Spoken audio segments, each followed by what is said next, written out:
రెహమున్నీసా మెహషబానా. Rahimunnisa మెహషబీనా. కాజలే best. And చాలా up and downs ఈ career మొత్తంలో. ఎక్కడ కనిపించినా కాజల్ ఫ్యామిలీతోనే కనిపిస్తుంది. నేను ఇంత టైం స్పెండ్ చేస్తా, మా ఆయనకి మా పాపకి ఇద్దరికి నేను టైం స్పెండ్ చేయట్లేదు అనే ఫీలింగే ఉంటుంది. 3 ఫ్రెండ్స్, వీళ్ళు నా లైఫ్లో ఒక బెస్ట్ ఫ్రెండ్స్ అనుకునే వాళ్ళు ఎవరున్నారు? చెప్పను బ్రదర్. ఎందుకు? నార్మల్గా అందరికీ ఇంట్రెస్ట్ ఉండి ఇండస్ట్రీకి వచ్చేవాళ్ళు వేరు, అనుకోకుండా ఆర్జే అయిపోవడం వేరు.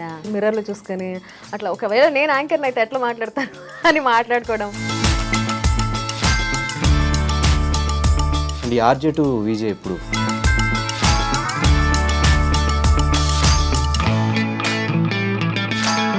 వన్స్ కెరియర్ ఇందులోకి వద్దాం అనుకున్నప్పుడు ఈవెన్ ఫీమేల్స్ అప్పుడు ఇంట్లో నుంచి ఒక టార్చర్ ఉంటుంది, వెళ్ళకూడదు, ఇండస్ట్రీ అంటే ఇంతే, ఇలాగే ఉంటారు, వెళ్తే నువ్వు కూడా పాడైపోతావు, వద్దు వద్దు అని. అట్లా రిస్ట్రిక్షన్స్ ఏం లేవా? మా పేరెంట్స్ నాతో మాట్లాడకపోయినా ఎందుకు చేస్తుంది, అలాంటి జాబ్ ఎందుకు చేస్తుంది అని ఫోన్లు, మా అక్కతో ఫోన్లు చెప్పించేవాళ్ళు అనమాట. ఎందుకు ఈ ప్రీ రిలీజ్ ఈవెంట్స్ ఇవేమీ ట్రై చేయట్లేదు? కాజల్ ఒక ప్రైస్ చెప్పింది అంటే అక్కడ దిగదు. ఎంత ఇంట్రెస్ట్ ఉన్నా, ఎంత కిక్ వచ్చే జాబ్ అయినా. బిగ్ బాస్ ఆపర్చునిటీ వచ్చినప్పుడు what is your first reaction? యాక్చువల్గా షో చూడడం వేరు, అందులోపల ఉండి మనం అంటే తెలుసుకుని వెళ్ళావా, ఇలాగ తెలిసిందా? అన్ని బిగ్ బాస్ సీజన్స్ చూసాను అని నేను ఒకవేళ చెప్పుకోకపోతే ఎవరికి పాయింట్ వచ్చేది కాదు. ఆల్మోస్ట్ ఒక 70% కాజల్ నెగిటివిటీ వచ్చింది. నన్ను తక్కువ చూపించి నా గురించి మాట్లాడుకుంటుంది ఎక్కువ చూపించడం వల్ల ఓకే ఇదే నిజమేమో అని అనుకున్నాను. ఒపీనియన్ ఏంటి బిగ్ బాస్ మీద? From nowhere you are somewhere అనేది బిగ్ బాస్తో వస్తుంది. నోవేర్ టు సమ్వేర్కి వెళ్ళిన తర్వాత ఆ సమ్వేర్ నుంచి మళ్ళీ నోవేర్కి వస్తున్నారు. రీసెంట్గా వచ్చిన సోహెల్ కూడా బ్యాక్ టు బ్యాక్ 3 సినిమాలు చేశాడు సోహెల్. 3 సినిమాలకి ఆయన అనుకున్నంత రెస్పాన్స్ గానే. అసలు సోహెల్ అనేవాడు బిగ్ బాస్ ముందు ఎవరికి తెలియదు. కాజల్కి రవికి సమ్ గొడవలు.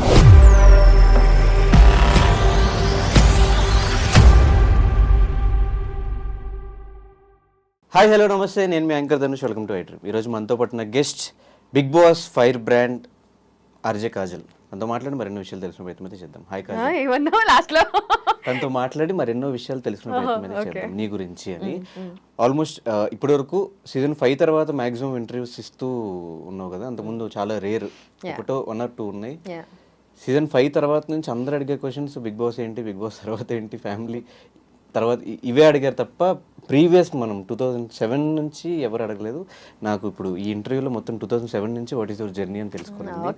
దానికంటే ముందు నేను పేరు మర్చిపోయాను, రెహమున్నీసా మెహషబానా టు ఆర్జే కాజల్. అదే అదే అది కొంచెం రహీమున్నీసా మెహషబీనా. రహీమున్నీసా మెహషబీనా. కాజలే బెస్ట్. అందుకే మార్చారు. అది ఏంటి ఆ స్టోరీ ఏంటి? ఎవరికి తెలియదు, నాకు నిన్నే తెలిసింది ఈ మ్యాటర్. నేను యాక్చువల్లీ చాలా ఇంటర్వ్యూస్లో చెప్పాను. బేసికలీ అప్పట్లో మా ఎఫ్ఎంలో పనిచేసే మా బాస్ ఈ షబీనా అనే పేరు ఏదో పెప్పిగా లేదు. అప్పుడే కదా, అప్పట్లోనే 2006 నుంచే ఎఫ్ఎంస్ రావడం స్టార్ట్ అయ్యాయి. అండ్ అందరూ చాలా ఘోరంగా వింటున్నారు. నైట్ పూట చెవుల్లో పెట్టుకుని వింటున్నారు. బస్సులో వెళ్ళినా బస్సు ఎఫ్ఎం ఉంటుంది, కార్లో వెళ్ళినా ఎఫ్ఎం. సో అప్పట్లో చాలా మంచి క్రేజ్ ఉండింది ఎఫ్ఎంకి. సో ఒక పెప్పీ నేమ్ ఉంటే బాగుంటుంది, షబీనా అనేది పెప్పీగా సౌండ్ చేయట్లేదు, పేరు మార్చుకోమని ఎప్పుడో చెప్పారు నేను ట్రైనింగ్ అవుతున్న రోజుల్లోనే. సో ఏం పేరు పెట్టుకుందామో ఆలోచిస్తున్నా కానీ ఫైనల్గా నాకు ఆన్ ఎయిర్ షో రంజాన్ రోజు చేసే ఆపర్చునిటీ వచ్చింది. So I'm going on air for the first time. So అప్పుడు పేరు మార్చుకో, ఏం డిసైడ్ చేసావు అంటే నాకు మైండ్ బ్లాంక్ అయిపోయింది, ఏం పెట్టుకోవాలి పేరు అని. అప్పుడు నాతో పాటు చేస్తున్న కోజాక్ తను ఆన్ గ్రౌండ్ ఉంటాడు, నేను స్టూడియోలో ఉంటాను అనమాట. తను అన్నాడు నా పేరు కమల్ కదా, సో కమల్కి కాజల్ అనే పేరు రైమింగ్లో ఉంది, సో కాజల్ అని పెట్టుకో అని అన్నాడు. నన్ను కూడా చిన్నప్పటి నుంచి కాజల్లా ఉన్నావు అనేవాళ్ళు కదా, సరే పెట్టుకుందాం అని పెట్టేసుకున్నా అంతే. అంటే కాజల్ అనే పేరు కాకుండా ఒక నిన్ను పెట్టుకోమంటే ఏం పెట్టుకుంటా అంటే ఒక షోకి ఒక పేరు పెట్టేసిన తర్వాత మళ్ళీ బయటకు వచ్చాక మళ్ళీ నీ పేరుతోనే పిలుస్తారు కదా అందరూ. ఈ కాజల్ అనేది ఎలా అలవాటు అయిపోయింది అని? అందరికీ రేడియోలో పిలిచి అలవాటు అయిపోయింది. ఇంకా నేను కాజల్, నా ఇంట్రొడక్షన్ కాజల్ అని ఇచ్చుకోవడం అలా స్లోగా అలవాటు అయిన కొద్దీ అందరూ కాజల్ కాజల్ అని. కానీ ఇప్పటికీ నా చిన్నప్పటి ఫ్రెండ్స్ కానీ ఆర్ కాజల్ అని మార్చుకోక ముందు నన్ను షబ్బు, షబీనా అని పిలిచే వాళ్ళందరూ అలానే పిలుస్తారు ఇప్పటికీ. ఫ్యామిలీ కూడా ఇప్పుడు అట్లాగే ఫ్యామిలీ పిలుస్తారు. కూడా షబ్బు అని నాకేం అర్థం కావట్లేదు నిక్ నేమ్ ఏమో ఇది లేదు, అందరు షబ్బు అనే పిలుస్తారు. ఓకే, ఒకసారి 2007 ఆ టైంకి పోదాము. ఎట్లా స్టార్ట్ అయింది కెరియర్? బేసికల్లీ విజయవాడ నుంచి హైదరాబాద్కి మా ఆయన విజయ్ కోసం ఇద్దరం అప్పుడే లవ్వా? అప్పుడే లవ్. సో అప్పుడు ఇద్దరం హైదరాబాద్ వచ్చేద్దామని డిసైడ్ అయ్యాము. ఇద్దరం హైదరాబాద్ వచ్చేసాము. ఇక్కడ నేను ఎంఎస్సీ మైక్రోబయాలజీ చదివాను. జాబ్ చేద్దామని డిసైడ్ అయిన రోజుల్లో నా చదువుకు తగ్గ జాబ్ వచ్చింది.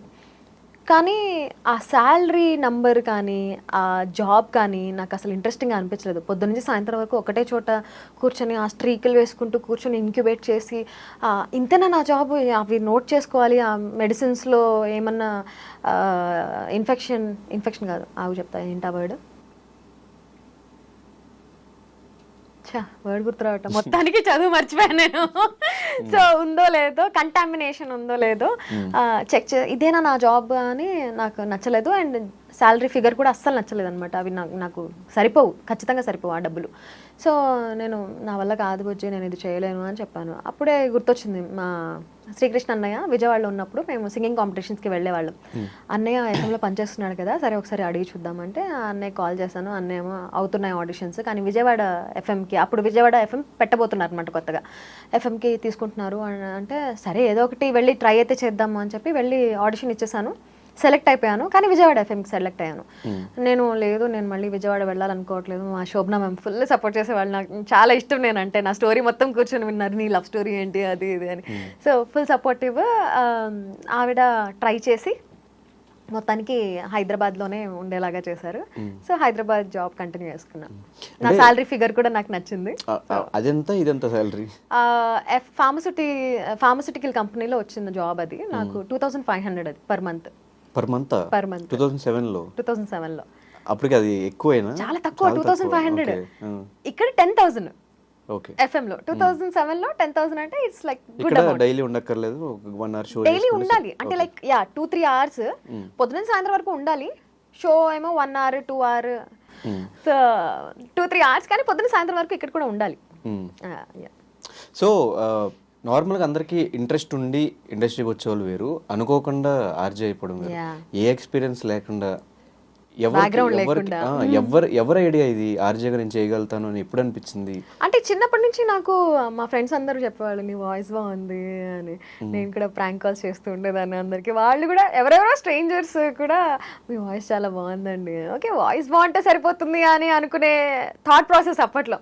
వాయిస్ బాగుంటుంది ఆర్జే అయిపోవచ్చు అని అనుకున్నాను నేను.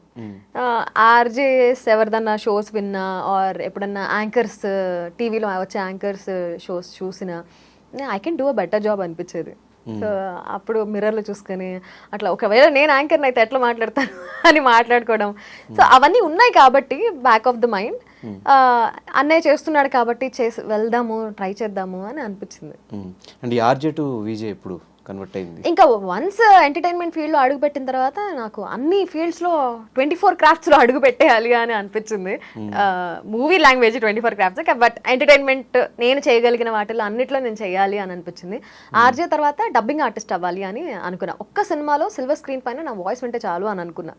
సో అక్కడి నుంచి I started dubbing artist career.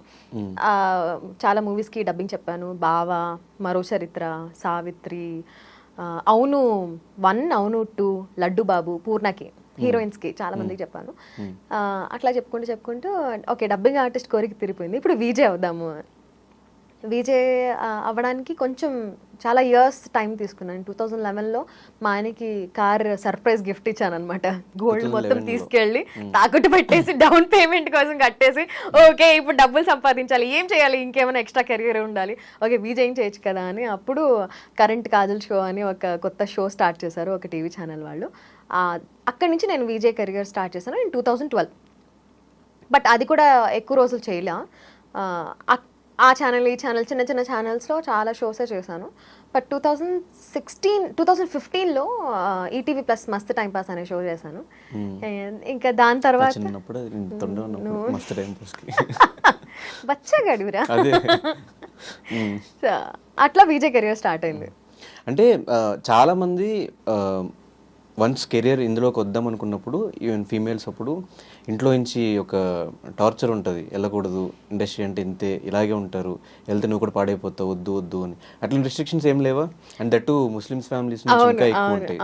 So కనిపించకూడదు అంటారు బయట జనాలకి. కరెక్ట్. నేను ఆర్జేయింగ్ స్టార్ట్ చేసినప్పుడే మా పేరెంట్స్ నాతో మాట్లాడకపోయినా ఎందుకు చేస్తుంది, అలాంటి జాబ్ ఎందుకు చేస్తుంది అని మా అక్కతో ఫోన్లు చెప్పించేవాళ్ళు అనమాట. ఇందులో ఏముంది, నేను కనిపించను కదా, జస్ట్ వినిపించడమే కదా అని నేను అప్పట్లో చెప్పేదాన్ని. ఇంకా స్లోగా ఓకే చూస్తున్నారు, నేను కూడా I'm happy in this career, I'm happy with my life, మా ఆయనతో హ్యాపీగా ఉన్నాను, సో ఇంకేం కావాలి అని చెప్పి ఇంకా they also did not stop me anywhere. ఇంకా మా ఆయన అయితే ఫుల్ సపోర్టివ్, నీకు నచ్చింది చేయంటారు. అప్పుడప్పుడు చెప్తాడు ఇది చేయొద్దు అది చేయొద్దు. ఒక్కసారి నేను డిసైడ్ అయ్యానంటే వన్ సైడ్, నేను వెళ్తాను చేస్తానంటే చేస్తాను, మొండిగా కూర్చుంటే ఓకే ఇది మొండికి కూర్చుంది ఇంకా వదిలేయాలి దీన్ని అని వదిలేస్తాడు. స్టార్టింగ్ నుంచి ఆయన సపోర్ట్ అయితే ఫుల్గా ఉంటుంది. అండ్ ఆల్మోస్ట్ ఒక 17-18 ఇయర్స్ అవుతుంది కదా ఇండస్ట్రీలో. ఈ మధ్యలో ఎంతో మంది వచ్చారు, ఎంతో మంది పోయారు, టీవీలో సినిమాల్లో అక్కడ ఇక్కడ. సో కాన్స్టెంట్ గా ఇన్ని ఇయర్స్ ఇట్లా ట్రావెల్ అవ్వడానికి what is the main reason? ఆ సక్సెస్ ఫార్ములా ఏంటి? Consistency and will power, 100% will power. And నేను ఏదన్నా చేయగలను అనే కాన్ఫిడెన్స్ డెఫినెట్లీ ఉండాలి. And I also believe in manifestation. నీకేమైనా కావాలి అని అనుకున్నప్పుడు నువ్వు అది ఏం చేస్తే సాధించగలవు అనేది చూసుకోవాలి, దానికి కావాల్సిన స్కిల్స్ డెవలప్ చేసుకోవాలి, and that will definitely happen ఏదో ఒక రోజు. అండ్ చాలా అప్ అండ్ డౌన్స్ ఈ కెరియర్ మొత్తంలో. గెలిచినప్పుడు ఎలా ఉండేదానివి, ఓడిపోయినప్పుడు ఎలా ఉండేదాన్ని? గెలిచినప్పుడు ఆబ్వియస్లీ హ్యాపీ ఫీల్ అవుతాను, ఓడిపోయినప్పుడు సాడ్ ఫీల్ అయినా మనసులో ఒకటి ఓకే ఇది ఇవాళ ఇలా జరిగింది అంటే ఖచ్చితంగా దీనికంటే ఏదో పెద్దది మంచిది రాబోతుంది, అందుకే ఇది జరిగింది, ఇది ఏది జరిగినా మన మంచికి అని బిలీవ్ చేసేదాన్ని నేను. So something good and something big is waiting for me అని నాకు నేను నచ్చి చెప్పుకొని మూవ్ ఆన్ అయిపోయేదాన్ని. అంటే మధ్యలో 2016 ఆ మస్తు టైం పాస్ చేసిన తర్వాత ఒక 2-3 ఇయర్స్ ఎక్కడా కనిపించలేదు, రీజన్ ఏంటి? మస్తు టైం పాస్ 2016 యా 17, 18, 19, 20 కోవిడ్ పోయినా 21 వరకు అసలు బిగ్ బాస్ లో మళ్ళీ చూసేవారు కాజల్ ఎక్కడుందో ఏమైపోయిందో ఎక్కడ కనిపించలే. అరకొర అప్పుడప్పుడు యూట్యూబ్ లో ఇంటర్వ్యూస్ అవి చేస్తా ఉండేవి. ఈ 4-5 ఇయర్స్ ఎలా గడిచిపోయింది? I was last somewhere. ఇప్పుడు నువ్వు చెప్పగానే నాకు ఒక్కసారి ఇట్లా ష్రింక్ అయింది నాకు హార్ట్. ఎందుకు నేను అంత ఖాళీగా ఉన్నాను, నేను ఎప్పుడు ఖాళీగా ఉండనే అనే థాట్ ప్రాసెస్ వెళ్తుంది. బట్ 2017, 18, 19, 20 వరకు కూడా I was happy with my life. నేను private anchoring, emceeing, corporate shows and all అవి నేను కాన్స్టెంట్గా ఎప్పుడు చేస్తూ ఉంటాను. బట్ ఒక ప్లాట్ఫామ్ పైన, ఒక టీవీ ఛానల్లో, పాపులర్ ప్లాట్ఫామ్ పైన కనిపించలేదు. But I was content with my life and I was happy with what I was doing and I was earning good. So నాకు ఎప్పుడు గ్యాప్ తీసుకున్నట్టయితే అనిపించలేదు. డబ్బింగ్స్ చెప్పుకునేదాన్ని. సో ఆ వర్క్ అంతా it was going on. Main stream ఎందుకు break పడిపోయిందని, ఒక successful career వెళ్తున్నప్పుడు మధ్యలో అంత బ్రేక్ ఎందుకు వచ్చేసింది? 2017 తర్వాత ఏమో మరి ఆపర్చునిటీస్ ఏం రాలా. మస్త్ మీరు చేసిన షో కూడా హిట్ అయింది. అవును, మస్త్ టైం పాస్ తర్వాత నాకు ఆపర్చునిటీస్ ఏం రాలేదు, నేను కూడా ఏం ట్రై చేయలేదు. ఆ తర్వాత ఓకే డబ్బింగ్స్ చెప్పుకుంటున్నా, ఎంజాయ్ చేస్తున్నా లైఫ్. నా బెస్ట్ ఫ్రెండ్ లిప్సికా ఉంది కదా, సో మేమిద్దరం ఈవెంట్స్ ఎక్కువ చేసేవాళ్ళము అండ్ ట్రిప్స్కి వెళ్ళేవాళ్ళం బాగా. సో ఫ్రెండ్షిప్లో ఫుల్ బిజీ ఉండే నేను ఆ ఇయర్స్ అన్నీ కూడా. 2019 కోవిడ్ వచ్చేసింది అండ్ 2019 కోవిడ్ వచ్చిన తర్వాత అప్పుడు ఇట్ షుక్ మీ, ఏం చేస్తున్నాను, వాట్ ఐమ్ ఐ డూయింగ్ అని. So what I'm I doing, ఏం చేస్తున్నాను, ఏం చెయ్యాలి అనే ఆలోచనలు వచ్చినప్పుడు Vijay gave me this idea of YouTube channel పెట్టుకోవచ్చు కదా నువ్వు, ఇంత టాలెంట్ ఉంచుకొని నువ్వు ఎందుకు ఇట్లా వేస్ట్ చేస్తున్నావు అని అంటే ఓకే సరే అని అప్పుడు తను నాకు ఒక రింగ్ లైట్ కొనిచ్చాడు అనమాట. నేను అక్కడి నుంచి స్టార్ట్ చేశాను మళ్ళీ ఓకే యూట్యూబ్లో ఏమైనా చెయ్యాలి అని చెప్పి బిగ్ బాస్ సీజన్ 4 నడుస్తుంది అప్పట్లో. రివ్యూస్ స్టార్ట్ చేశాను. రివ్యూస్ చేసుకుంటూ అది కూడా రివ్యూస్ చాలా డిఫరెంట్గా ప్లాన్ చేశాను. నాకు నైట్ అంతా నిద్ర ఉండేది కాదు. నా షో అయిన తర్వాత షో చూసినప్పుడు పాయింట్స్ రాసుకొని మళ్ళీ 4 గెటప్స్ క్యారెక్టర్స్ వేసుకొని అవి పంచులు పేలేలాగా షూట్ నేనే చేసుకొని ఆ రింగ్ లైట్ పెట్టుకుని నేనే షూట్ చేసుకుని నేనే ఎడిట్ చేసుకుని నేనే అప్లోడ్ చేసి మార్నింగ్ 5-6కి అలా పడుకునేదాన్ని. సో అప్పుడే నేను బిగ్ బాస్కి వెళ్ళాలి అన్న థాట్ వచ్చిందనమాట. అండ్ నా మేనిఫెస్టేషన్ వర్క్డ్ అవుట్ అండ్ నాకు 2020లో వచ్చింది ఆఫర్. 21లో వెళ్ళాను. 2021 లోపు నేను I was doing YouTube main stream YouTube channel start చేశాను. RJ Kajal, crazy talks with Kajal అని షో స్టార్ట్ చేశాను. అందులో బిజీగా ఉండే, అది కూడా మంచిగా వెళ్ళింది, చాలా బాగా చేశాను. దాని తర్వాత బిగ్ బాస్కి వెళ్ళాను. బిగ్ బాస్ నుంచి వెళ్ళొచ్చిన తర్వాత మళ్ళీ సీజన్ 2 స్టార్ట్ చేశా. ఇప్పుడు మళ్ళీ ఒక బ్రేక్ తీసుకున్నా. ఆ బ్రేక్ తర్వాత ఇప్పుడు మళ్ళీ సీజన్ 3 స్టార్ట్ చేయబోతున్నా. And before Kajal financial state కి ఆఫ్టర్ బిగ్ బాస్ తర్వాత ఇప్పుడున్న ఫైనాన్షియల్ స్టేట్ కి హ్యూజ్ డిఫరెన్స్ ఉంది. 100%. ఎందుకంటే ఇప్పుడు బిఫోర్ బిగ్ బాస్ నేను ఒక ఈవెంట్ కి ఒక సర్టెన్ అమౌంట్ నేను చార్జ్ చేస్తుంటే ఆఫ్టర్ బిగ్ బాస్ ఆ అమౌంట్కి 3 times ఎక్కువ చార్జ్ చేస్తున్నాను. So obviously there is a huge leap, huge shift. కాబట్టి ఇప్పుడు now I'm earning good and I'm satisfied. అంటే చాలా మంది కెరియర్స్ ఇండస్ట్రీలో కొంతవరకు వాళ్ళ హవా కొంతవరకు నడుస్తుంది, కొన్ని రోజుల తర్వాత వాళ్ళు ఫేడ్ అవుట్ అయిపోతారు, మళ్ళీ వెతుక్కోవాలి. సో ఆ పరంగా ఏమైనా ప్లాన్స్ కానీ ఏమైనా చేసుకున్నారా? అయ్యా డెఫినెట్లీ ప్లాన్స్ అయితే ఉన్నాయి, కానీ ప్లాన్స్ అన్నీ వర్కౌట్ అయ్యాక అవి చెప్పుకుంటే బాగుంటుంది.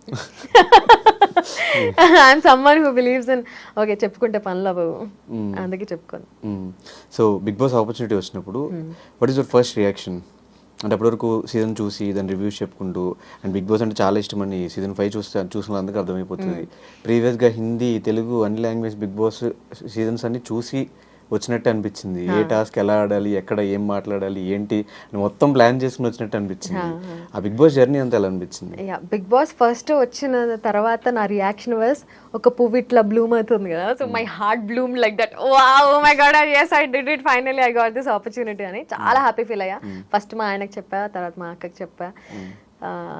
ఫస్ట్ మా ఆయన రియాక్షన్ అయితే వద్దు, వెళ్ళొద్దు, మంచిది కాదు, నెగిటివిటీ అవసరం మనకి, అది ఇది. సరే ఓకే నువ్వు ఒప్పుకోకపోతే నేను బిగ్ బాస్ షోకి వెళ్ళి నాకు కంటెంట్ ఇస్తున్నావు నువ్వు, మా ఆయన ఒప్పుకోలేదు అయినా వచ్చాను అని చెప్పుకుంటాను నేను. అంటే అమ్మ తల్లి నీకో దండం అని చెప్పి ఒప్పుకున్నాడు. బిగ్ బాస్ సీజన్ నేను హౌస్ లోపలికి వెళ్ళినప్పుడు అందరికీ ఇదొక, ఇప్పుడు నువ్వు ఎలా అయితే షో చూసాను, ప్లాన్ చేసుకొని వచ్చాను అని అందరికీ అదే ఫీలింగ్ ఉండింది. కానీ యాక్చువల్గా షో చూడడం వేరు, అందులోపల ఉండి మనం యాక్ట్ చేయడం వేరు. ఎందుకంటే అక్కడ యాక్టింగ్ ఏమి ఉండదు, రియాక్షనే ఉంటుంది. నీ ఏ పర్సనాలిటీ అయితే ఉందో కోర్ పర్సనాలిటీ అదే బయటికి వస్తుంది. నువ్వు ఒక 1-2 days ఏమైనా యాక్టింగ్ చేయగలవేమో, కానీ నీ core personality after few days అది బయటికి వచ్చేస్తుంది. సో నేను అక్కడ ఏం టాస్క్లు ఆడినా ఆర్ ఎలా ఉన్నా దట్ వాజ్ ద రియల్ మీ. అలాంటి సిచ్యువేషన్స్లో నేను అలానే రియాక్ట్ చేస్తాను అండ్ అలానే ఉన్నాను. సో అది ప్లానింగ్ వర్కౌట్ అవ్వదు బిగ్ బాస్లో. కానీ ఎస్, బిగ్ బాస్ నుంచి వచ్చేసిన తర్వాత అనిపించింది నాకు, కొంతమంది కొన్ని స్ట్రాటజీస్తో వచ్చారు, నేను గేమ్ ప్లాన్ స్ట్రాటజీ వేసుకోలేదే అని ఫీల్ అయ్యాను. Because I was going with the flow, just ఫ్లోలో వెళ్ళిపోయాను. బీట్ మై ఒకళ్ళిద్దరు కనిపిస్తే ఓకే, మొత్తం మీరు ఎవరు ఉన్న కండిషన్స్ 15 మందికి అదే పాయింట్, ఈమె కాజల్ షో చూసి వచ్చింది, షో చూసి ఆడుతుంది, తనకి ఎట్లా ఉండాలి, ఎలా మాట్లాడాలి, ఏం చేయాలి, every minute pin to pin తనకు తెలుసు. సో ఇప్పుడు నా ఒక్కదానికే కాదు, నెక్స్ట్ సీజన్లో వెళ్ళిన గీతుకి కానీ ఆదిరెడ్డికి కానీ వాళ్ళని కూడా అలానే అనుకున్నారు. Sreemukhi is a huge fan. So చెప్పుకోవడం వల్లనే అలా అయింది. ఇప్పుడు ఫర్ ఎగ్జాంపుల్ నేను ఐఎమ్ హ్యూజ్ ఫ్యాన్, నేను అసలు అసలు అన్ని బిగ్ బాస్ సీజన్స్ చూసాను అని నేను ఒకవేళ చెప్పుకోకపోతే ఎవరికి పాయింట్ వచ్చేది కాదు. నేను చెప్పుకున్నాను కాబట్టి, వాళ్ళకి తెలిసింది కాబట్టి వాళ్ళు అలా అనుకోవడానికి స్కోప్ నేనే ఇచ్చాను. శ్రీముఖి ఇచ్చింది ఆ స్కోప్. ఇప్పుడు ఆదిరెడ్డి, గీతు వాళ్ళు రివ్యూస్ ఇస్తున్నారు. సో ఆబ్వియస్లీ ఒక షోని అనలైజ్ చేస్తున్నారు అంటే వాళ్ళకి మొత్తం తెలుసు అనే ఫీలింగ్, అది హ్యూమన్ నేచర్, అది వచ్చేస్తుంది. But nobody can plan it. అంటే తెలుసుకుని వెళ్ళావా, వెళ్ళాకే తెలిసిందా? వెళ్ళాకే తెలిసింది 100%. ఎందుకంటే మనం షో చూసేది వేరు ఉంటుంది, ఆడేది కంప్లీట్లీ డిఫరెంట్ ఉంటుంది. ఒపీనియన్ ఏంటి బిగ్ బాస్ మీద? అది యూస్ఫుల్ కాదా? ఎవ్రీబడి షుడ్ ఎక్స్పీరియన్స్ ఇట్ అని అంటాను నేను. ఎక్స్పీరియన్స్ కాదు, ఒక ఒక ఒక కాజల్కి కానీ లేదంటే సోయల్కి కానీ వేరే వాళ్ళకి కానీ ఆర్టిస్టులకు కానీ బిగ్ బాస్ షో అయిన తర్వాత వాళ్ళకి అది హెల్ప్ అవుతుందా, అంతా మన మొత్తం అంతా వాళ్ళు చూసేసిన తర్వాత మైనస్ అవుతుందా? దీన్ని మనం 2 రకాలుగా తీసుకోవచ్చు. ఒకటి, ఇప్పుడు from nowhere you are somewhere అనేది బిగ్ బాస్తో వస్తుంది 100%. అది నీకు అసలు మినిమం ఫేమ్ లేని వాడివి, నీ పేరు నీ ఒరిజినల్ నేమ్తో సహా అందరికీ తెలుస్తుంది అంటే that is because of Big Boss. లేదు, నువ్వు నీ కెరీర్ని స్పెషల్గా ప్లాన్ చేసుకోవాలనుకుంటున్నావు, ఫస్ట్ నువ్వు ఇలా చేయాలనుకుంటున్నావు, మూవీస్లోకి రావాలనుకుంటున్నావు, నువ్వు ఫేమస్ అవ్వాలనుకుంటున్నావు, నీ టార్గెట్ ఇది, అది వేరు. కానీ you want to be famous, you want to be known, ఒక నోన్ పర్సనాలిటీగా నువ్వు అయితే చాలు అనే ఫీలింగ్ ఉన్న వాళ్ళకి Big Boss is right platform. But ఎందుకు నోవేర్ టు సమ్వేర్కి వెళ్ళిన తర్వాత ఆ సమ్వేర్ నుంచి మళ్ళీ నోవేర్కి వస్తున్నారు? దాట్ ఆల్సో నేను చెప్తాను. ఇప్పుడు బిగ్ బాస్ షోలో చూసిన తర్వాత ఏం ఎక్స్పెక్ట్ చేస్తారు జనాలు? కంటిన్యూస్గా కనిపిస్తూ ఉండాలి అని ఎక్స్పెక్ట్ చేస్తారు. కానీ Big Boss is just one show. ఆ షోలో కనిపించిన తర్వాత మళ్ళీ అలాంటి షోలో వస్తే కానీ కనిపించరు. ఈ ఆడియన్స్కి ఏమైపోతుందంటే జనరల్గా చూసే వాళ్ళకి ఓకే అందులో కనిపించారు, మళ్ళీ ఎక్కడ కనిపించట్లేదు, మళ్ళీ జీరోకి అయిపోయారు అని. From nowhere to somewhere and again nowhere అని అనుకుంటున్నారు. కానీ from nowhere to somewhere they are somewhere. ఎందుకంటే వాళ్ళని మీరు ఇప్పుడు గుర్తుపడుతున్నారు. ఇంతకుముందు అసలు వాళ్ళు ఎవరో కూడా తెలియదు కదా మీకు. Definitely they are somewhere. But ఆ సీజన్ రన్ అవుతున్నప్పుడు గుర్తుపడడం వేరు, దాని తర్వాత మళ్ళీ నెక్స్ట్ సీజన్ స్టార్ట్ అయిన తర్వాత ఆ సీజన్లో ఉన్న 15 మంది కంటెస్టెంట్స్ హవా వస్తుంది, వీళ్ళందరూ మర్చిపోతూ వస్తున్నారు. మళ్ళీ ఇది అయిపోయిన తర్వాత ఇంకో సీజన్, ఆ సీజన్ కంటెస్టెంట్స్ హైప్, మళ్ళీ వీళ్ళందరూ డౌన్, ఇలాగే కంటిన్యూ అవుతుంది. కౌశల్ విషయానికి వచ్చినా కూడా అదే జరిగింది. అంత స్టార్డమ్ వచ్చి వెంటనే ఇమీడియట్ గా జీరోకి అయిపోయి ఇప్పుడు ఇన్స్టాగ్రామ్ లో స్టోరీ అయిపోలేదు కౌశల్. ఈవెన్ అంటే జనరల్ పాయింట్ ఆఫ్ వ్యూలో ఇప్పుడు ఇన్స్టాగ్రామ్ లో తన స్టోరీ పెట్టినా లేకపోతే ఒక పోస్ట్ పెట్టినా కూడా ఒక 2000 to 3000 లైక్స్ మాత్రమే వస్తున్నాయి. ఇదే కౌశల్ ఆ టైంలో పెట్టినప్పుడు 30K 40K 50K లైక్స్. ఇక్కడే డిఫరెన్స్ తెలిసిపోతుంది కదా. Audience memory is so less. Audience మెమరీలో మీరు ఎప్పటికీ ఉండిపోవాలంటే ఎప్పుడు కనిపిస్తూ ఉండాలి. ఒకసారి కనిపించి మళ్ళీ తర్వాత కనిపించకపోతే వాళ్ళు మర్చిపోతారు. మనం కాన్స్టెంట్గా కనిపించాలి అని మనం ఏమైనా అనుకుంటే నువ్వు కాన్స్టెంట్గా మూవీస్ లేకపోతే వెబ్ సిరీస్ ఏదో ఒకటి చేస్తూ ఉండాలి. బిగ్ బాస్ వల్ల వచ్చిన ఫేమ్ నీకు లైఫ్ లాంగ్ కంటిన్యూ అవుతుందా అంటే ఒక రకంగా కంటిన్యూ అవుతుంది. ఇప్పటికీ సీజన్ 2 విన్నర్ ఎవరు అంటే కౌశల్ అనే అంటారు. ఉండిపోయాడు కదా అక్కడ. అలా రీసెంట్గా వచ్చిన సోహెల్ కూడా ఇందాక అనుకున్నట్లే కంటిన్యూ కనిపించిన బ్యాక్ టు బ్యాక్ 3 సినిమాలు చేశాడు సోహెల్. 3 సినిమాలకి ఆయన అనుకున్నంత రెస్పాన్స్ గానీ అనుకున్నంత అప్రిసియేషన్. నా పాయింట్ అర్థం కావట్లా. అసలు సోహెల్ అనేవాడు బిగ్ బాస్ ముందు ఎవరికి తెలీదు. సీరియల్స్ లో తెలుసు కదా, సీరియల్స్ లో అప్పటికే అంతమందికి తెలియదు కదా, అంతమంది ఫాలోవర్స్ కూడా లేరు కదా అప్పుడు. సో కంటిన్యూస్ గా లైక్ కొట్టే వాళ్ళు ఎందుకు అంటే వాళ్ళకి గుర్తుంది, ఓకే అఖిల్ సోహెల్ ఫ్రెండ్షిప్ ఇంత బాగుండేది, నాకు ఈ పాయింట్ లో నాకు సోహెల్ బాగా నచ్చాడు, ఓకే తను ఏమైనా పోస్ట్ పెట్టినా అది గుర్తొచ్చి లైక్ కొట్టేవాళ్ళు. ఇప్పుడు ఇప్పుడు సీజన్ 5 వచ్చేసింది, 6 వచ్చేసింది, 7 వచ్చేసింది, వచ్చినా ఒకవేళ ఫాలో కొట్టినా ఫీడ్ ఇట్లా స్క్రోల్ చేసేస్తారు. ఇప్పుడు ఎందుకు వస్తున్నాడు సోహెల్, పదాన్ని ఫాలో కొట్టేద్దాం అనేవాళ్ళు కూడా ఉంటారు. సో ఆడియన్స్ మెమరీ చాలా తక్కువ, చిన్నది. అండ్ మీ సీజన్ లో కూడా లోపల ఆల్మోస్ట్ ఒక 70% కాజల్ నెగిటివిటీ వచ్చింది. ఎందుకు? సో స్టార్టింగ్ లో నెగిటివిటీ వచ్చిందంట. దానికి రీజన్స్ కూడా నేను నా సైడ్ నుంచి ఆలోచిస్తాను కాబట్టి నేను నా సైడ్ నుంచే అనుకుంటాను. ఓకే నేను చెప్పాను కదా, నా గుయి నేనే తవ్వుకున్నట్టు నేను బిగ్ బాస్ ఫ్యాన్ అనగా అందరూ స్ట్రాటజీ అని అనుకున్నారు. అండ్ అందరూ అనుకున్న మాటలే ఇన్ఫ్లుయెన్స్ అయ్యాయి ఆడియన్స్ పైన. సో ఈ మాటలు ఇన్ఫ్లుయెన్స్ అయ్యాయి కాబట్టి నన్ను తక్కువ చూపించి నా గురించి మాట్లాడుకుంటుంది ఎక్కువ చూపించడం వల్ల ఓకే ఇదే నిజమేమో అని అనుకున్నారు. స్లోగా నా క్యారెక్టర్ ఇంకొంచెం బయటికి వస్తున్నప్పుడు audience got to know what real Kajal is. అప్పుడు జనాలు ఇష్టపడే వాళ్ళు ఇష్టపడ్డారు, ఇంకా తిట్టుకునే వాళ్ళు తిట్టుకున్నారు. అంతే. అంటే మీ బ్యాచ్ మీ ముగ్గురు సన్నీ, కాజల్ అండ్ మానస్, ఈ ఫ్రెండ్షిప్ మాకు బయటకు వచ్చిన తర్వాత ఎక్కడ పెద్ద కనిపించలేదు. ఆ టైంలో కొత్తలో కొంచెం కనిపిస్తుంది కానీ రీసెంట్ టైమ్స్ లో ఈ లాస్ట్ 1 year లో మీ ముగ్గురు కలిసి ఎక్కడికి వెళ్ళింది లేదు, ఏం చేసింది లేదు. కలుస్తూనే ఉంటాము, బట్ ఇప్పుడు అందరు బిజీ అయిపోయాం కాబట్టి నేను ఇంటర్నేషనల్ షోస్ కోసం ఆస్ట్రేలియా ఇట్లా యుఎస్ వెళ్తున్నాను, వాడు ఆస్ట్రేలియా యుఎస్ అన్ని కూడా అటని తిరుగుతున్నాడు. సో మా ఇద్దరికి ట్రావెలింగ్ అంటే చాలా ఇష్టం. అండ్ మానస్కి పెళ్ళైంది, ఆ తర్వాత పెళ్లిలో కలిసాం మేము లాస్ట్ ఇయర్, మానస్ పెళ్లిలో కలిసాము, పెళ్లిలోనే కలిసాము, కలుస్తారు, పెళ్లిలో తర్వాత ఫుల్ హల్చల్ చేసాము. ఆ తర్వాత మేము ముగ్గురం కలవడం అనేది కష్టమే. హౌస్లో మేము ముగ్గురం కలిసి ఉన్నాం కాబట్టి మాకు బాండ్ కనిపించింది, కానీ బయటికి వచ్చిన తర్వాత ప్లాన్ చేసుకుని కలవడం అనేది కొంచెం కష్టమైన పనే. నేను సన్నీ ఎక్కువ కలుస్తూ ఉంటాం, బికాస్ నేను పార్టీస్కి వెళ్తూ ఉంటాను, వాడు కూడా పార్టీస్కి వస్తూ ఉంటాడు. మానస్ అప్పుడప్పుడు రేర్ పార్టీస్కి వస్తాడు, వచ్చినా కాసేపు కనిపించేసి వెళ్ళిపోతాడు. He's a complete family man, complete 9 అయితే ఇంట్లోనే ఉండాలి, 12 లేదా 12 అయితే 12 లోపల ఇంట్లో ఉండాలి, అలా టైమ్స్. నేను కూడా ఆబ్వియస్లీ అలానే, బట్ స్టిల్ నేను ఎక్కువ పార్టీస్కి అటెండ్ అవుతూ ఉంటాను అండ్ హ్యాంగ్ అవుట్ చేయడం నాకు ఇష్టం కాబట్టి నేను హ్యాంగ్ అవుట్ చేస్తూ ఉంటాను. సో నేను సన్నీ ఎక్కువ కలుస్తాం, బట్ మేము ముగ్గురమే ప్లాన్ చేసుకొని కలవాలి అనేది కొంచెం టఫ్ టాస్క్. ఎవరు టఫ్ అంటే ఎవరు కలవని అంటారు ఎక్కువ అని? అంటే ఎప్పుడు నేనే ఇనిషియేట్ తీసుకోవాలి. నేనేమో ఐ ఆమ్ అ పర్సన్, నేను ఎలాంటి మనిషిని అంటే, ఇప్పుడు నేను 10% ఎఫర్ట్ పెడితే నువ్వు 10% ఎఫర్ట్ పెట్టు, నువ్వు 10% ఎఫర్ట్ పెట్టు అని వాళ్ళు బెటర్ కాబట్టి మనకు నచ్చదు, వాళ్ళు మానేస్తాం. ఎగ్జాక్ట్లీ అంతే. వాళ్ళు ఎందుకు పెట్టరు, పెట్టాలనే ఉంటుంది వాళ్ళకి, కానీ వాళ్ళు ఇంకా ఎక్కువ బిజీగా ఉండడం వల్ల నేను బిజీగా ఉంటాను, కానీ నేను ఎఫర్ట్స్ పెడతాను కాబట్టి కొంచెం టైం తీస్తాను నేను. వాళ్ళు కూడా ఎఫర్ట్స్ పెట్టాలనుకుంటారు కానీ ఇంకా ఎక్కువ బిజీ ఉంటారు కాబట్టి వాళ్ళు పెట్టలేరు, కాబట్టి కలవలేకపోతున్నాం అంతే. అంటే ఈ తారుమారు అయిపోతున్నట్టు హౌస్లో మేము చూసిన ఫ్రెండ్స్ ఎవరంటే కాజల్, సన్నీ, మానస్. బయట మేము చూసినది ఎవరంటే హమీదా, కాజల్. ఈ బాండింగ్ ఎప్పుడు వచ్చింది? లోపలది కరెక్టా, మేము బయట చూస్తున్నది కరెక్టా? అరే గుర్తులేదా హమీదా నేను ఎంత క్లోజ్ ఉండేవాళ్ళము? హౌస్ లో మాకు అంత చూపించలేదు, మాకు మీ ట్రైవ్ చూపించారు. నా జర్నీలో love you to Bigg Boss అని నేను ఇద్దరం గొడుగులు ఓకే, ఎప్పుడైనా చిన్న చిన్న మూమెంట్స్ ఉంటాయి కానీ ఫ్రెండ్షిప్ కంప్లీట్ చూపించలేదు మాకు. సో ఆ మూమెంట్స్ చూపించారు, but Hamida used to share a lot with me. మొత్తం అన్ని డే మొత్తం జరిగిందంతా కూడా మేము అట్లా వాక్ చేసుకుంటూ తిరుగుతూ మాట్లాడుకునేవాళ్ళం. ఇంకా సిరితోటి నాకు అంత అవకాశం దొరకలేదు, కానీ Hamida used to talk a lot. చాలా ట్రస్ట్ చేసింది నన్ను.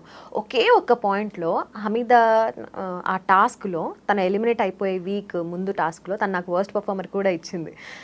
ఆ టాస్క్లో తన నమ్మకాన్ని నేను వమ్ము చేశాను అనే ఫీలింగ్ వచ్చి తనకి నచ్చలేదు, because she is a very loyal person. చిన్న పప్పి లాంటిది అది, ఎంత కుక్క విశ్వాసంగా ఎట్లా ఉంటుందో అది కూడా షీఈస్ ఎగ్జాక్ట్లీ ద సేమ్, అంత విశ్వాసంగా ఉంటుంది అనమాట. కానీ కొంచెం నేను ఆ విశ్వాసంని బ్రేక్ చేస్తున్నాను అన్న ఫీలింగ్ వచ్చిందంటే తను she will be broke. So అట్లా ఆ ఒక్క టాస్క్ వల్ల అండ్ ఎలిమినేట్ అయిపోవడం వల్ల మా ఇద్దరికి మళ్ళీ మాట్లాడుకునే ఛాన్స్ రాలా. And that continued Bigg Boss నుంచి బయటకు వచ్చిన తర్వాత కూడా. ఏంటి 1.5 year వరకు మేము ఎప్పుడు మాట్లాడుకోలే. తను ఎప్పుడన్నా ఫోన్ చేస్తున్నా ఎందుకు కాల్ చేస్తుంది అబ్బా అని.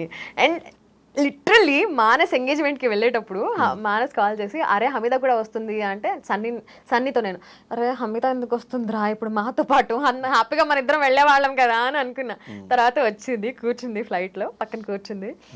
We started talking and it never ended. ఇంకా అప్పటి నుంచి ఉన్న మనస్పర్ధలన్నీ క్లియర్ చేసుకొని ఇంకా ఇద్దరం వీ స్టార్టెడ్ అగైన్. అదే ఆమె ఫేవరెట్స్ లిస్ట్ లో కూడా కాజల్ ఉంటది. ఎవరి ఫేవరెట్? Hamida favourite list. నా ఫేవరెట్స్ లిస్ట్ లో కూడా ఉంటదా? బాగానే కలిసిపోయారు అయితే. బాగా కలిసిపోయారు. మొత్తాన్ని బిగ్ బాస్ విడగొట్టే మీరు కలిసిపోయారు. సో రీసెంట్ గా మీకు ఒక గిఫ్ట్ కూడా ఇచ్చాం బర్త్డేకి. తన చాలా ఇష్టమైన క్యాట్ అనమాట, యాపిల్ అనే క్యాట్. 8 years old. అది చనిపోయింది అది. అండ్ తను చనిపోయినప్పుడు దుబాయ్లో ఉండింది. ఎట్లా ఏడ్చిందంటే లిటరలీ హాస్పిటలైజ్ అయిపోయింది తను. దాన్ని చూసి నాకు చాలా బాధ అనిపించింది. అకేషన్ ఏం లేకపోయినా వెళ్ళి గిఫ్ట్ ఇచ్చేద్దామని డిసైడ్ అయిపోయాను నేను. తర్వాత గుర్తొచ్చింది, ఓకే June 3rd బర్త్డే ఉంది కదా, సరే ఇచ్చేద్దాము గిఫ్ట్ అని చెప్పి అప్పుడు ప్లాన్ చేసి గిఫ్ట్ ఇచ్చాను. She felt so happy. Every day snaps పంపిస్తుంది, ఎవరిని తెచ్చిచ్చావరా నువ్వు, సేమ్ యాపిల్ లానే బిహేవ్ చేస్తున్నాడు అని చెప్పి. సో ఈ మీ సీజన్ కంటెస్టెంట్స్లో ఇంకెవరితో టచ్లో ఉన్నావు? ఇంకెవరితో సేమ్ హమీదా టైప్లో మాట్లాడకుండా వదిలేసావు? మాట్లాడకుండా వదిలేయడమా? సో మాట్లాడడం అయితే శ్రీతో ఫుల్ క్లోజ్ అయిపోయా. శ్రీహాన్ బిగ్ బాస్కి వెళ్ళినప్పుడు Season 6లో తను she started talking to me. అప్పుడు ఫుల్ క్లోజ్ అయిపోయాము. ఇప్పుడైతే లిటరల్లీ కొట్టుకుంటారు, బయట క్లోజ్ అయిపోతారు. ఎవరు జనాలు కాదు హౌస్ లో మీ అందరికీ తెలుసు నాకు సిరి అంటే చాలా ఇష్టము. హౌస్ లో కూడా నేను చాలాసార్లు చెప్పాను నాకు చాలా ఇష్టం ఆ పిల్ల అంటే. I used to admire her a lot. ఏడ్చినా ఏంట్రా ఇంత క్యూట్ గా ఉంటుంది అనుకునే టైప్ అనమాట. బయటకు వచ్చిన తర్వాత తను ఎపిసోడ్స్ చూడలేదు, but she knows that I love her so much అని. సో ఇంకా షీ కుడెంట్ డినై ఇట్. నా నా నా ప్యూర్ లవ్ని తను యాక్సెప్ట్ చేసి షీ స్టార్టెడ్ టాకింగ్. అండ్ ఇప్పుడు మేమిద్దరం కూడా full we literally no all our dark secrets too అట్లా మాట్లాడుకుంటాం అనమాట నేను సిరి. సో షన్నుతో టచ్లో ఉన్నావా లేదా? షన్నుతో లేను టచ్లో. మీ సీజన్ ఎవరిని అడిగినా కూడా లేను లేను లేను అంటారు. ఆయన ఉండడం మీరు ఉంటారు. షన్ను ఉన్నాడు కాబట్టి. యా, ఎందుకంటే అది చెప్తున్నాను కదా, ఇప్పుడు మనం 10% ఎఫర్ట్ పెడితే వాళ్ళు కూడా 10% ఎఫర్ట్ పెట్టాలి. నేను ఇప్పటికీ మాట్లాడతాడేమో, కానీ ప్రతిసారి నేనే ఎందుకు మాట్లాడాలి అనే చిన్న ఉంటుంది కదా, అందుకే మాట్లాడను అంతే.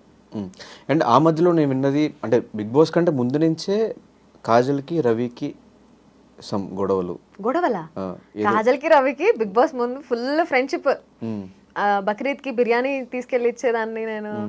బిగ్ బాస్ తర్వాత ఫైట్ అయింది. బిగ్ బాస్ లో ఫైట్ అయింది, దాని తర్వాత నుంచి కంటిన్యూ. దాని తర్వాత మళ్ళీ మన నార్మల్ అయిపోయాం. మళ్ళీ ఇప్పుడు మంచిగానే మాట్లాడుకుంటున్నాం. దేనికి ఆ గొడవలు స్టార్ట్ అయినవి? అంటే బయట నుంచి అంత ఫ్రెండ్స్ అయ్యి ఉండి లోపలికి వెళ్ళి ట్రస్ట్ ఇష్యూస్ హౌస్ లోపల. నేనేంటి, I'm a person who believes that నువ్వు ఫ్రెండ్ అయితే నువ్వు ఫస్ట్ వచ్చి నాకు చెప్పాలి, నువ్వు ఇట్లా చేస్తున్నావు, నువ్వు ఇట్లా చెయ్యకు, ఆర్ నీ గురించి ఇలా వాళ్ళు అలా మాట్లాడుకుంటున్నారు అని చెప్పి.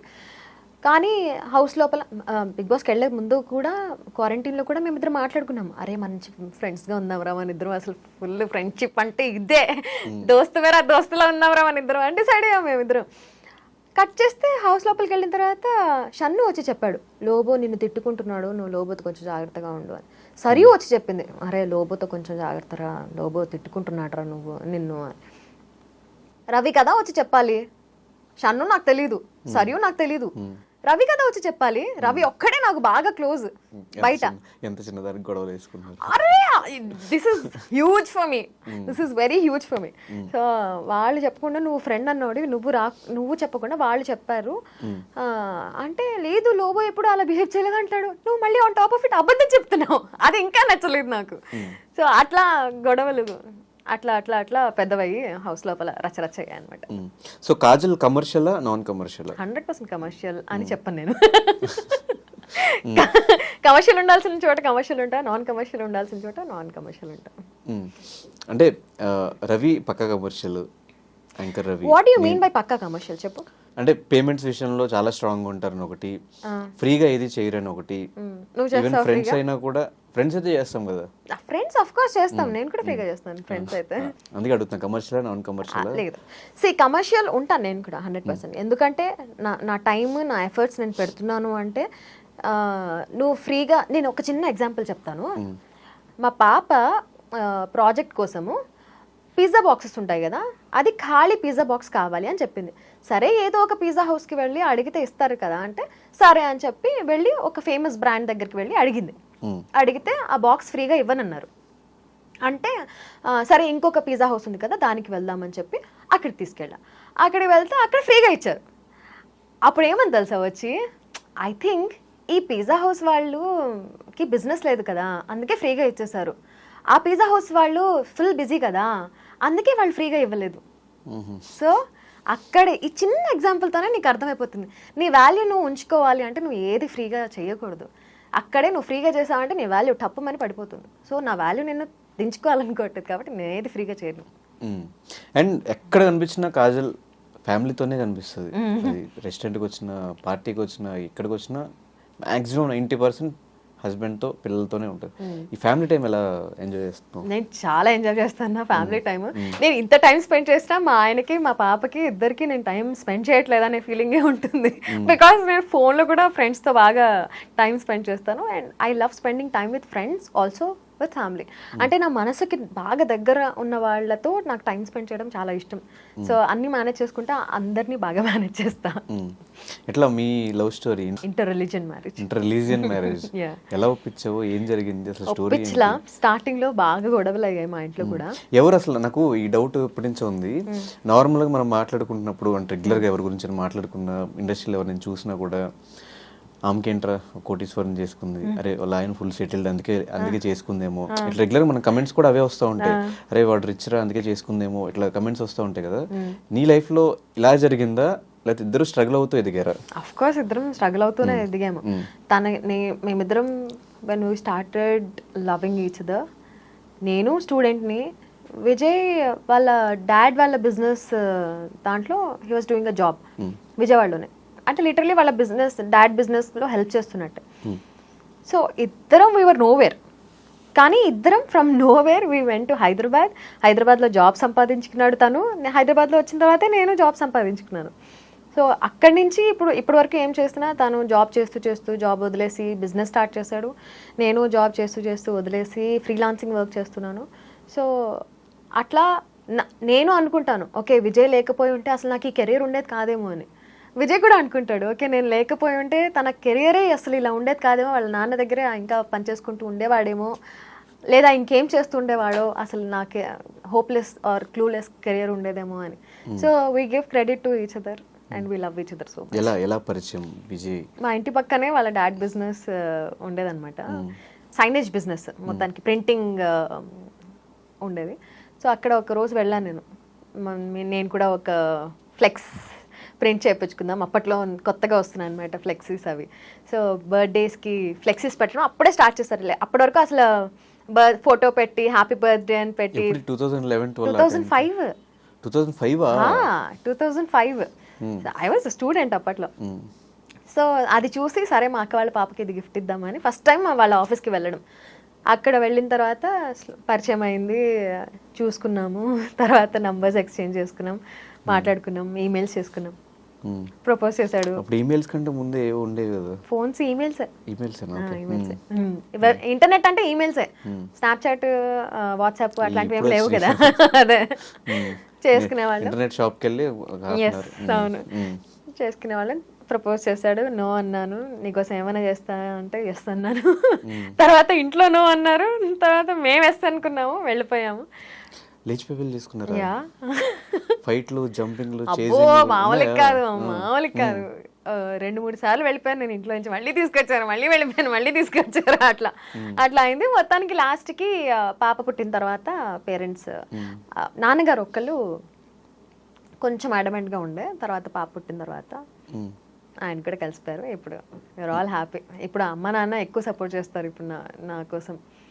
ఎప్పుడన్నా నేను ట్రిప్స్, అబ్రాడ్ ట్రిప్స్కి వెళ్ళారన్నా ఆర్ ఏమైనా ఈవెంట్స్ ఉన్నా వాళ్ళు వచ్చి ఉంటారు పాపని చూసుకోవడానికి. విజయ్ కూడా అఫ్కోర్స్ చూసుకుంటాడు. విజయ్ చెప్తుంటే నేను చూసుకుంటాను కదా అంటే, లేదు నిన్ను కూడా చూసుకోవాలి అని చెప్పి మా అమ్మ నాన్న పిలుస్తాను. వాళ్ళు చాలా సపోర్టివ్ అమ్మ నాన్న.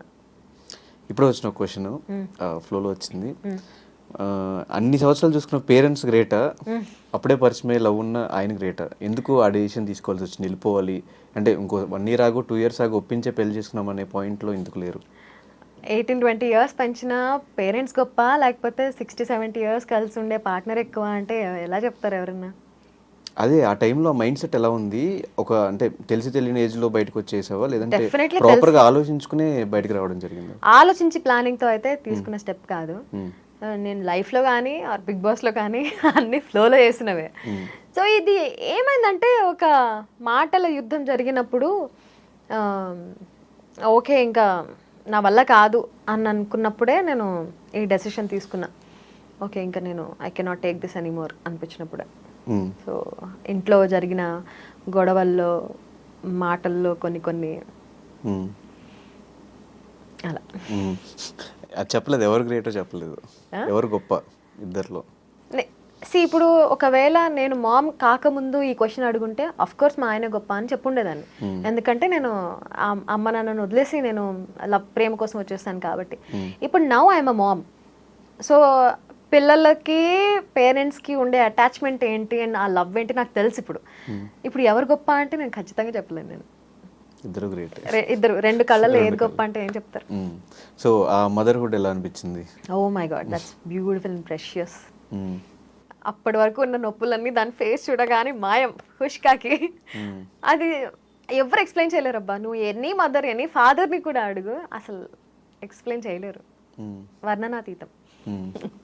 సో ఆఫ్టర్ పాప పుట్టిన తర్వాత లైఫ్ ఎలా చేంజ్ అయింది? తను చూసుకుంటూ తను స్కూల్లో పంపించాలి, తనకి ఎడ్యుకేషన్ ఇవ్వాలి, ఇదంతా ఎలా ప్లాన్ చేసిన, ఎలా అనిపించింది ఆ టైంలో? ఇంకొంచెం అంబిషియస్గా మారాను. ఇంకొంచెం ఓకే ఇంకా ఎక్కువ సంపాదించాలి, దీని ఫ్యూచర్ బాగుండాలి అని చెప్పి. నాకు అర్షినా అంటే ఎంత ఇష్టం అంటే literally I don't want to have a second baby. నాకు అంత పిచ్చి అదంటే. మా ఆయనకు కూడా అదంటే అంత ఇష్టం. So Arshin ARSHEN. Harshin. Arshin సీలం Shetty. So మొత్తం ఇద్దరు కలిపి పెట్టారు గొడవ అయిందా ఇద్దరికి? అమ్మో అడుగడుగున ఎనీ కపుల్ ఖచ్చితంగా గొడవలు ఉంటాయి. మేమిద్దరం కూడా బాగా కొట్టుకున్నాం అండ్ బాగా ప్రేమించుకుంటాం. అది డిఫరెంట్ స్టోరీ. నువ్వు ఏ కపుల్ అన్నా అడుగు, గొడవ పడకుండా ఏ కపుల్ ఉండరు. అంటే ఆ గొడవలు వేరు. ఈ పేరు విషయంలో గానీ రిలీజియన్ విషయంలో గానీ ఏమైనా ఫైట్స్ అయినాయి ఇద్దరికి? అయితే అయ్యే గొడవలే వాటి వల్ల, లేకపోతే అసలు మాకు గొడవలే. ఎగ్జాంపుల్స్ ఏమన్నా? ఎగ్జాంపుల్ పేరు విషయంలో అయింది. పాపకి హిందూ నేమ్ పెట్టాలని విజయ్, నేనేమో లేదు ముస్లిం పేరే పెట్టాలి అని నేను. అప్పట్లో ఎందుకు ఈ ఐడియా రాలేదు? ఇద్దరు రిలీజియన్స్ కి కలిపి ఒక పేరు ఉంది కదా, లైక్ సమీరా, నేహ, ఇట్లాంటి పేర్లు ముస్లిమ్స్ లోనే ఉంటాయి, హిందూస్ లోనే ఉంటాయి. నాకు అప్పుడు ఏంట్రా నాకు వెలగలేదు అని అనిపించింది. బట్ ఇంకోటి ఏముండింది అంటే మా పెద్దక్క, చిన్నక్క వీళ్ళ పిల్లల పేర్లు ఆర్ మా పేర్లు అన్ని కూడా ఈన్ ఈన్ ఈన్ ఈన్ అని ఎండ్ అవుతాయి. మెహజబీన్, మెహజరీన్. నా పేరు ఒకటి ఏ ఉంటుంది, షబీనా, లేకపోతే మెహషబీన్, మెహరీన్, సమ్రీన్, ఇట్లా అందరివి ఈన్ ఈన్ ఈన్. సో అందులోనే మ్యాచ్ అవ్వాలి, అర్షీనే పెట్టాలి అని నేను డిసైడ్ అయ్యాను. విజయ్ ఏమో లేదు తిథి ప్రకారం గాతో స్టార్ట్ అవ్వాలి, గీత అని పెడదాం. మాకు అట్లాంటివి ఏమి ఉండవు, నేను పెట్టాను అన్న. ఫుల్ గొడవలు అయ్యాయి. ఇంటి పేరు ఎలాగో మీదే ఉంటుంది కదా శీలం శెట్టి, పేరన్నా మాది పెట్టచ్చు కదా అని ఫుల్ గొడవలు అయ్యాయి. బట్ ఇప్పుడు అసలు రిలీజన్ తోటి గొడవలు అవ్వవి ఇప్పుడు. కానీ ఏ గొడవ అయినా కూడా లాస్ట్ అమ్మాయి గెలుస్తుంది, ఒప్పుకోవాలి. ఇంకా అది తప్పదు. ఇంకా ఎందుకంటే దే ఆర్ ఆల్వేస్ రైట్. ఎందుకు రైట్? ఎందుకు లేరా నాయన అని చెప్పి లాగుతారు కదా. నేను చెప్పారా లేదా కంటిన్యూస్ గా? ఇప్పుడు అర్షిన్ శీలం శెట్టి అంటే నువ్వు రెండు ఉన్నాయి బలి పెట్టుకున్నారా అన్నావా లేదా? అదే గీతా శీలం శెట్టి ఉంటే ఏముంది, వెరైటీ లేదు కదా. మరి ఇంట్లో పూజల సంగతి ఏంటి?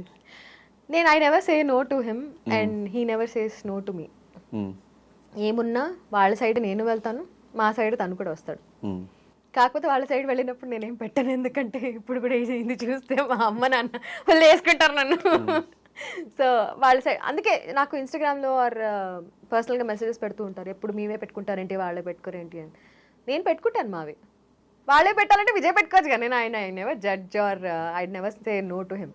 తను పెట్టుకోండి నేనే ఈ రిలీజియన్స్ గొడవలు లేకపోతే హ్యాపీగా లైఫ్ అసలు.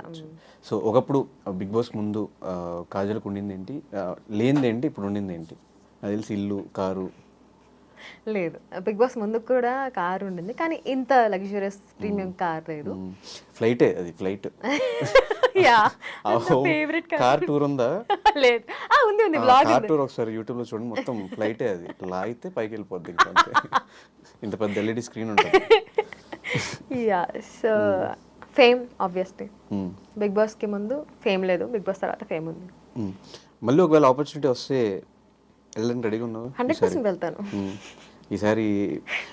చేసిన తప్పులు చేయకుండా. హౌస్ లో కొంచెం నెగిటివ్ అనిపించిన, బయటకు వచ్చాక కాజల్ స్వీట్ ఆ ఫీలింగ్ వచ్చింది. ఈవెన్ చాలా మంది కలిసిన వాళ్ళు కూడా చెప్పే ఉంటారు.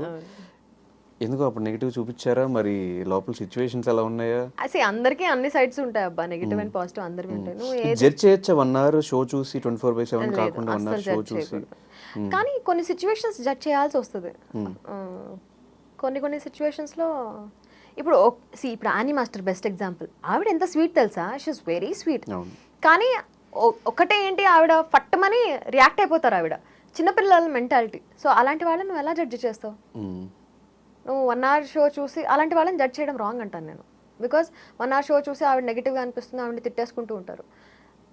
కానీ మనస్తత్వం ఆవిడది పాపం చాలా చిన్నపిల్లల మనస్తత్వం. రీసెంట్గా ఎక్స్పోజ్ అనే దాంట్లో మంచి సిరీస్లో మంచి క్యారెక్టర్ పడింది. అవును. దాని తర్వాత మళ్ళీ ఎందుకు కంటిన్యూ అవ్వలేదు అవి? దాని తర్వాత మళ్ళీ నాకు చాలా ఆఫర్స్ వచ్చాయి ధనుష్, కానీ ఇప్పుడు ఎక్స్పోజ్లో నా క్యారెక్టర్ నాకు చాలా ఇష్టం. అట్లాంటి ఛాలెంజింగ్ క్యారెక్టర్స్, అట్లాంటి క్యారెక్టర్స్ ఏమైనా వస్తే 100% ఐ మీన్. కానీ పాసింగ్ క్లౌడ్ లాంటి క్యారెక్టర్స్ అట్లాంటివి వస్తూ ఉంటే నాకు నో చెప్పేశాను అట్లా. అంటే ఇప్పుడు ఆల్మోస్ట్ ఒక 20 years దగ్గరగా, అంటే 3 years ఇంకా ఇంత జర్నీ తర్వాత ఇప్పుడు ఫేమ్ కోసం ఇంకా స్టిల్ చూస్తున్నావా? లేదంటే ఒక డబ్బుల కోసం, ఇప్పుడు డబ్బులు ఉంటే సరిపోతాయి ఇంకేమో అవసరం లేదు, ఫేమ్ ఆల్రెడీ వచ్చింది, ఈదిలో ఉన్నావా? ఇప్పుడు నేను చెక్ లిస్ట్ పెట్టుకున్నాను నేను ముందు నుంచి. Okay, RJ tick, dubbing artist tick, okay singer ఒక సినిమాలో పాట కూడా పాడను tick, anchor tick, Bigg Boss huge tick, dance show huge tick. ఇప్పుడు నాకు అలా టిక్ పెట్టుకోవాల్సింది ఎక్స్పోజర్తో నా యాక్టింగ్ టిక్ కొంచెం అయినట్టే, బట్ మూవీస్లో కనిపించాలి అనేది నెక్స్ట్ నా టార్గెట్. సో నేను ఎప్పుడూ ఇట్లా ఒక చెక్ లిస్ట్ పెట్టుకొని okay next this is my goal, this is my ambition అని పెట్టుకొని ఐ వర్క్ టువర్డ్స్ దాట్. అలాంటిది ఏం లేకపోతే I don't think I can survive. నాకు ఏదో ఒకటి ఉండాలి, అట్లాంటి ఒక గోల్ సెట్ చేసుకొని దాని వైపు పరుగులు తీయాలి. ఐ కెనాట్ సిట్ ఐడిల్ అట్లా. అండ్ ఈ ట్రిప్స్ టూర్స్ రీసెంట్ టైమ్స్ మరీ ఎక్కువైపోయింది. అవును, ఎందుకంటే ఇవి కూడా నేను పెట్టుకున్నాను అనమాట. US tick, Dubai tick, Australia tick, ఇంకేమున్నాయి, థాయిలాండ్ ఫ్యామిలీతో వెళ్ళాను, థాయిలాండ్ అయిపోయింది, శ్రీలంక టిక్.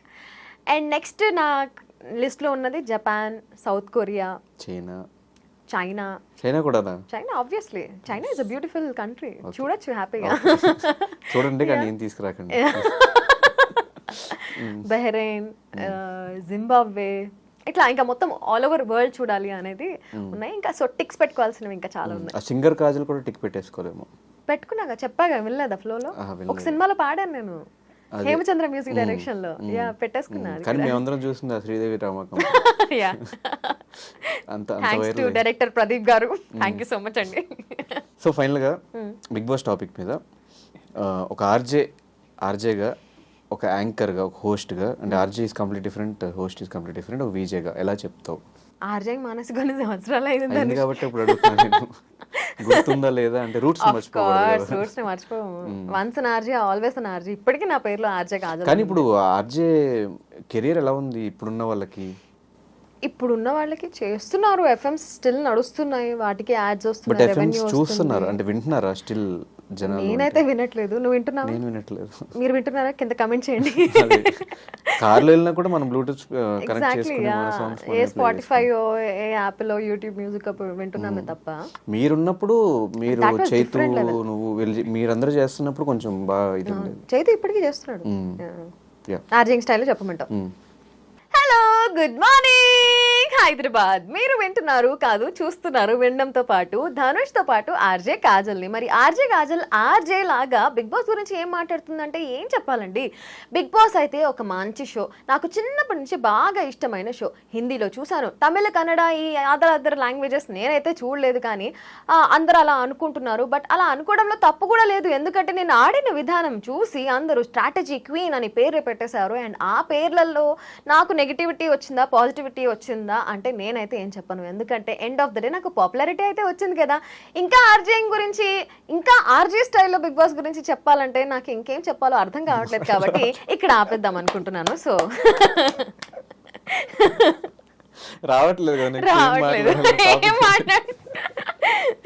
ఓకే, సో ఇప్పుడు ఒక 3 ఫ్రెండ్స్, వీళ్ళు నా లైఫ్లో ఒక బెస్ట్ ఫ్రెండ్స్ అనుకునే వాళ్ళు ఎవరున్నారు? బిగ్ బాస్ లో వాళ్ళైనా బయట వాళ్ళు? బిగ్ బాస్ వాళ్ళే. ఫస్ట్ కమ్స్ మా చిన్నక్క. చిన్నప్పటి నుంచి నా బెస్ట్ ఫ్రెండ్ మా అక్క. So she is my first best friend. తర్వాత లిప్సిక, నా అమేజింగ్ బెస్ట్ ఫ్రెండ్. తర్వాత సిరి, ఆ తర్వాత హమీదా, ఇంకా ఎవరున్నారు, నీరజ. ఈ ముగ్గురులో కూడా మానస్, సన్నీ ఇద్దరు లేరు. మానస్, సన్నీ బిగ్ బాస్ లో ఫ్రెండ్స్ వాళ్ళు. ఇప్పుడు బయట టచ్ లో ఉంటే, నువ్వు ఎవ్రీడే టచ్ లో ఉండి every day to day life లో ఏం జరుగుతుందో చెప్పుకునే వాళ్ళే కదా బెస్ట్ ఫ్రెండ్. నువ్వు గంటలు ఇప్పుడు నా కాల్ లిస్ట్ చూడు, సిరి ఉంటుంది, హమీదా ఉంటుంది, పక్క లిప్సిక ఉంటుంది. వీళ్ళు ముగ్గురు పక్కా ఉంటారు. ఇంకేం చెప్పాలి నేను? ఎవ్రీడే మాట్లాడితేనే కదా. సో నెక్స్ట్ ప్రాజెక్ట్స్ ఏంటి, నెక్స్ట్ ప్లాన్స్ ఏంటి? ఒక్కటే అడగకు, నేను చెప్పను బ్రదర్. ఎందుకు చెప్పుకుంటావు బ్రదర్?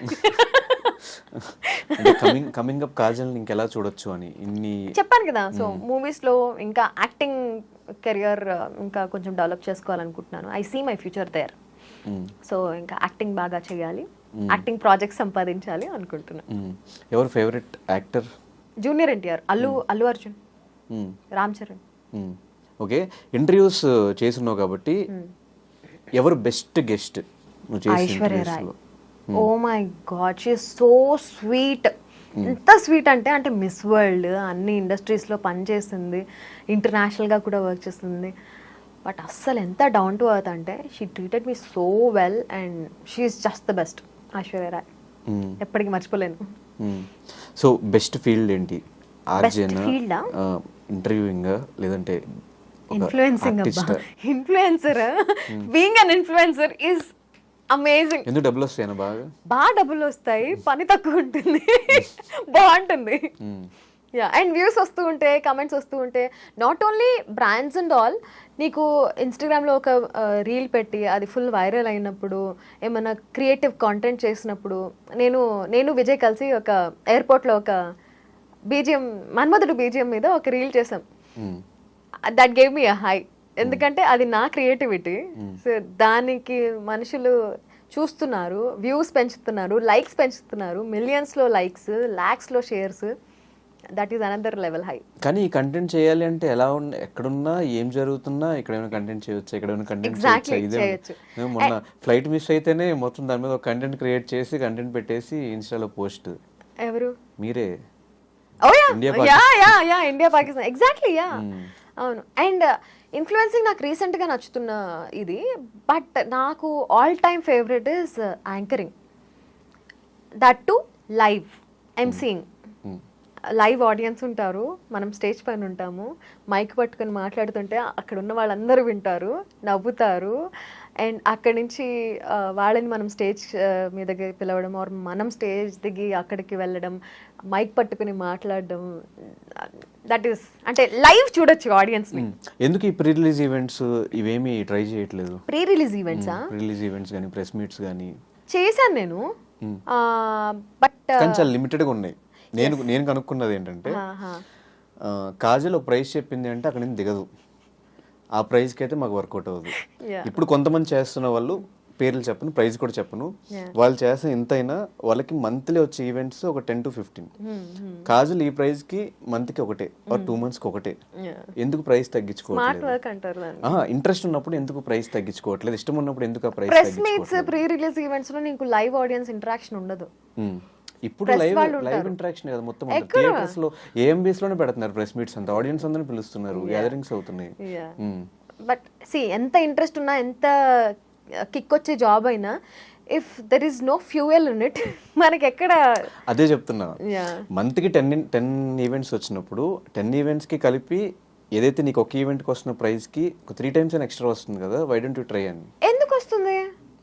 నేను ఒక ఈవెంట్ కి నేను తీసుకుంటున్న అమౌంట్ 10 ఈవెంట్లు చేస్తే వస్తున్న అమౌంట్ ఈక్వల్ ఉన్నప్పుడు, నేను ఒక ఈవెంట్ చేసి నేను ఆ అమౌంట్ తీసుకుంటాను. కానీ ఈక్వల్ కాదు, కొంచెం డబులే ఉంటుంది.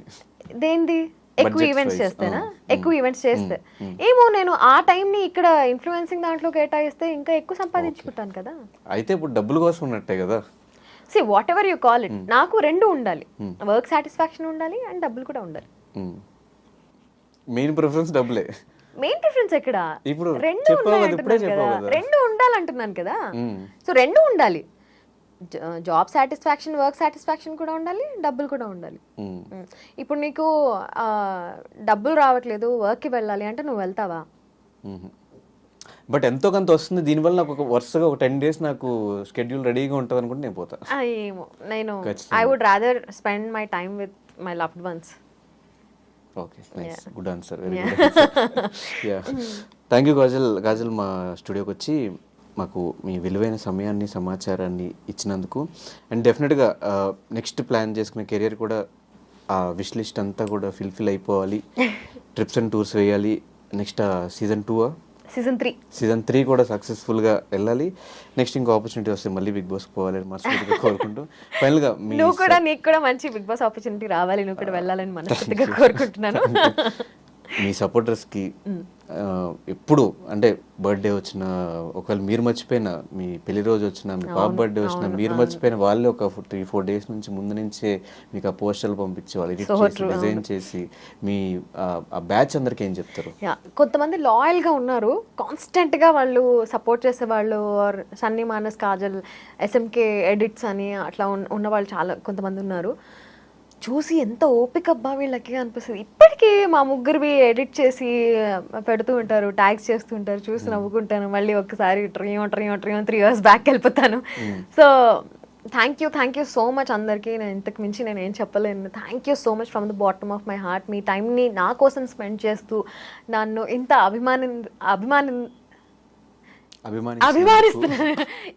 అభిమానిస్తున్నందుకు thank you so much. I love you guys. Thank you so much Kajal. All the very best. Thank you Dhanush. Bye.